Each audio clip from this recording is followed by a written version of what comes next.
दिया है कि एक बुलेट ट्रेन 240 किलोमीटर प्रति घंटे की गति से 5 घंटे में एक निश्चित दूरी तय करती है।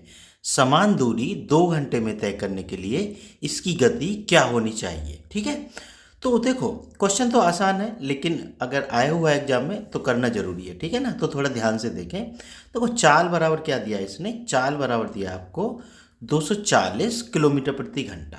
ठीक है ना, ये दरअसल थोड़ा सा गलत लिख गया है, किलोमीटर प्रति घंटा है। ठीक है ना, किलोमीटर प्रति घंटा, ये आपको चाल दे दी उसने। ठीक है, और समय क्या दिया, मतलब इस गति से वो 5 घंटे में एक निश्चित दूरी तय करती है।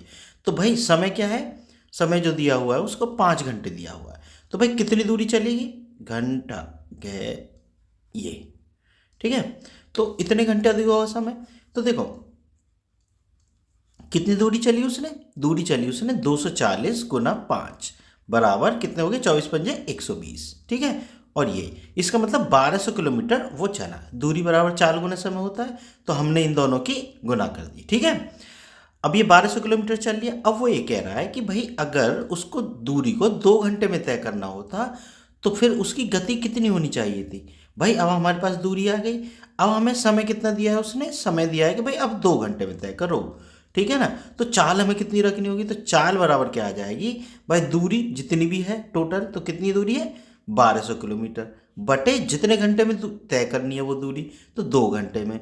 दूरी बटे समय बराबर क्या होता है 4। अब इन दोनों को हल कर लो, तो 600 किलोमीटर प्रति घंटा। ठीक है, तो आंसर में कहीं है, तो यही हमारा आंसर होगा। बात समझ गए ना। बस तुम्हें क्या करना है बच्चों कि फॉर्मूले, बस थोड़ा एक फॉर्मूला आपके याद होना चाहिए कि चाल गुना समय बराबर होता है दूरी। मतलब दूरी बराबर क्या होता है, दूरी बराबर होता है चाल गुना समय। ठीक है ना, बस केवल ये एक फॉर्मूला है, यही आपको याद रखना है। दूरी और चाल की जितना ये चैप्टर है इसमें केवल यही फॉर्मूला काम करता है। ठीक है ना, आपको भटकने की जरूरत नहीं है कि आप 100 फॉर्मूले रट के बैठ जाए एक चैप्टर के लिए, ऐसा नहीं करना है। केवल ये एक फॉर्मूला याद करना है। आप देखेंगे कि इसी फॉर्मूले से, केवल इसी फॉर्मूले से पूरी प्रश्नावली आपकी हल हो जाएगी। ठीक है बच्चों, बात समझ में आ गई होगी। अगर वीडियो पसंद आई हो तो चैनल को सब्सक्राइब जरूर कर लेना। मिलते हैं फिर नेक्स्ट वीडियो में।